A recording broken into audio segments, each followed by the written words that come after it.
कानून की धारा बदली, तारीख पर तारीख नहीं, अब 3 साल में करना होगा इंसाफ।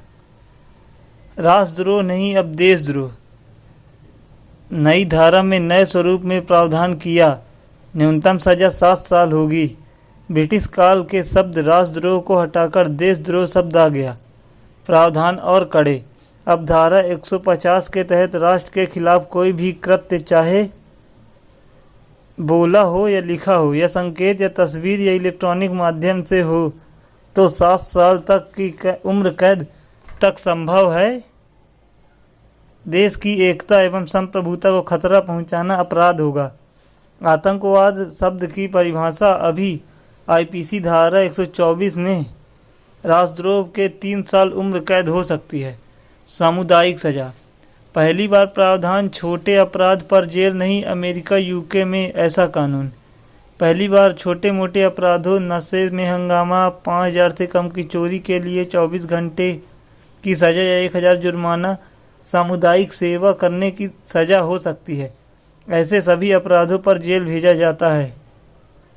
मॉब लॉन्चिंग, मौत की सजा का प्रावधान, 5 या अधिक लोग जाति, नस्ल या भाषा आधार पर हत्या करते हैं तो न्यूनतम 7 साल या फांसी की सजा होगी। अब स्पष्ट कानून नहीं है। 302, 147 और 148 धारा में कार्यवाही होती है। गृह मंत्री शाह ने पेश किए बिल, सांसद के पास होने का रास्ता लंबा। अंग्रेजों के ज़माने में कानून खत्म होंगे। केंद्रीय गृह मंत्री अमित शाह ने 160 साल तक पुराने 3 मूलभूत कानूनों में बदलाव के बिल लोकसभा में पेश किए। सबसे बड़ा बदलाव राष्ट्रद्रोह कानून को लेकर है, जिसे नए स्वरूप में लाया जाएगा। जुबान पर चढ़ी कई धारा और प्रावधान अब बदले जाएंगे। आईपीसी में 511 धाराएं हैं, अब 356 बचेंगी। 175 धाराएं बदलेंगी, 8 नई जोड़ी जाएंगी और 22 धाराएं खत्म होंगी। इसी तरह सीआरपीसी में 533 धारा बचेंगी, 160 धाराएं बदलेगी, नई धारा जुड़ेगी 10, 9 खत्म होगी। पूछताछ में ट्रायल तक वीडियो कॉन्फ्रेंस से करने का प्रावधान होगा, जो पहले नहीं था। सबसे बड़ा बदलाव यह है कि अब ट्रायल कोर्ट में हर फैसला अधिकतम 3 साल में देना होगा। मालूम हो, देश में 5 करोड़ केस पेंडिंग है, इसमें से 444 करोड़ केस ट्रायल कोर्ट में है। इसी तरह जिला अदालतों में जजों के 25,042 पदों में से 58,850 पद खाली हैं। गुलामी की निशानियों को खत्म करना था। प्रधानमंत्री ने पिछले 15 अगस्त को लाल किले में 5 प्रण लिए थे। एक प्रण गुलामी की निशानियों को खत्म करना था। ये तीनों बिल उसी क्रम में हैं। अमित शाह गृह मंत्री बोलते हैं, न्याय का रास्ता 180 दिन में चार्जशीट, ट्रायल के बाद 30 दिन में फैसला। पुलिस को 90 दिन में आरोप पत्र दाखिल करना होगा। कोर्ट इसे 90 दिन बढ़ा सकेगा, लेकिन अधिकतम 180 दिन तक जांच पूरी कर ट्रायल के लिए भेजनी होगी। ट्रायल के बाद कोर्ट को 30 दिन में फैसला देना होगा। फैसला 1 सप्ताह के भीतर ऑनलाइन अपलोड करना होगा। 3 साल से कम सजा वाले मामलों में संक्षिप्त सुनवाई पर्याप्त होगी। इस सेशन कोर्ट में 40% मुकदमे कम हो जाएंगे। सजा की दर 90% तक लाने का लक्ष्य है। डिजिटल एफआईआर से फैसले, तब सब ऑनलाइन। डिजिटल रिकॉर्ड की वैधता देने से लेकर एफआईआर और कोर्ट के फैसले तक पूरा सिस्टम डिजिटल और पेपरलेस होगा।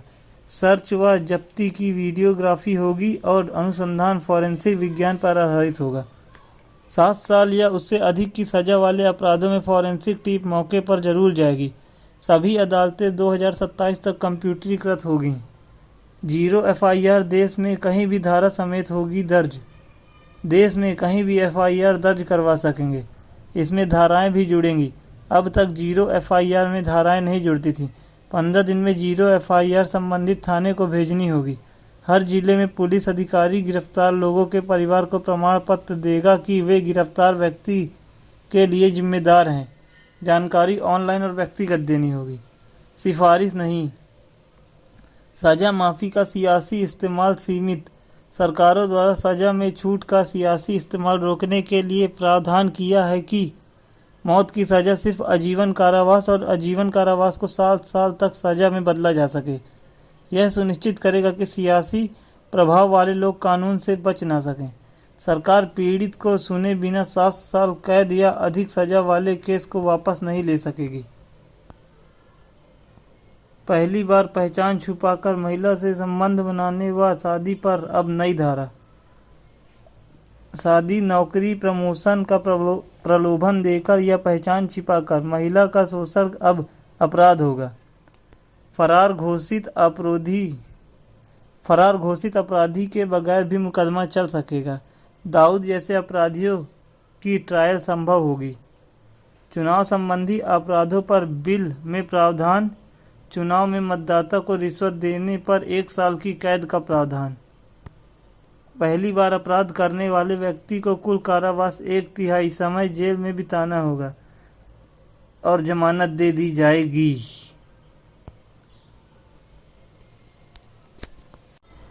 पाकिस्तान में सेना शरीफ बंधुओं के साथ अब न्यायपालिका भी उसी लाइन पर।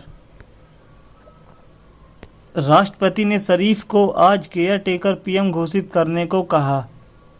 इस्लामाबाद आम चुनाव के पहले पाकिस्तान में सेना ने पूरी तरह से अपना नियंत्रण कायम कर लिया है। वह शरीफ बंधु के साथ में है। अब यह साफ हो गया है कि पाकिस्तान सबसे लोकप्रिय नेता इमरान खान जेल में ही रहेंगे और एक के बाद एक मुकदमे में उलझे रहेंगे। दूसरी ओर पूर्व प्रधानमंत्री नवाज शरीफ 4 साल के बाद अगले महीने देश में वापस लौटेंगे। IMF के लोन की शर्त के मुताबिक नवंबर 2024 के पहले चुनाव कराने होंगे, लेकिन चुनाव आयोग ने जनगणना का मुद्दा उठा दिया। इस बीच राष्ट्रपति ने शरीफ को आज केयर टेकर पीएम घोषित करने को कहा। सेना चुनाव को आगे बढ़ाने के लिए IMF को राजी करना होगा। इसके लिए वह पिछले दरवाजे से अमेरिका की मदद लेकर कूटनीति का सहारा भी ले सकती है। सेना का मानना है कि देश में शरीफ बंधु ही संकट से निकाल सकते हैं, खासकर नवाज शरीफ। आम लोगों से अपनी सत्ता को चुनौती बर्दाश्त नहीं कर सकती पाकिस्तान सेना। अब आम जनता पूरी तरह से सेना के काबू में है, बल्कि न्यायपालिका भी सेना के अनुसार ही चल रही है। राजनीति के हमलों पर तो संयम रख सकती है। नवाज शरीफ और जरदारी के विरोध को तो सेना ने बर्दाश्त कर लिया, लेकिन सेना कभी आम जनता से अपनी सत्ता को चुनौती बर्दाश्त नहीं कर सकती। इसके चलते इमरान खान की गिरफ्तारी के बाद 9 मई को उपद्रवों के बाद हजारों इमरान समर्थकों को गिरफ्तार कर लिया गया। चीफ जस्टिस रिटायर होने पर लौटे नवाज। अगर नवाज शरीफ देश वापस नहीं आते तो PMLN के लिए चुनाव में कोई अवसर नहीं रहेगा। उनके छोटे भाई शहबाज शरीफ अब यह कह रहे हैं कि नवाज अगले महीने आएंगे। राजनीतिक विश्लेषक मोहिद के मुताबिक नवाज के पास वापस आने के सिवाय कोई चारा नहीं है। वे नहीं लौटे तो पार्टी हार जाएगी। 16 सितंबर को चीफ जस्टिस बडियाल और रिटायर होने के बाद नवाज शरीफ वापस आएंगे। इमरान के सामने एक ही विकल्प बचा है। 2018 में जो सेना इमरान को सत्ता में लेकर आई थी, वे उसी से सीधा टकरा गए।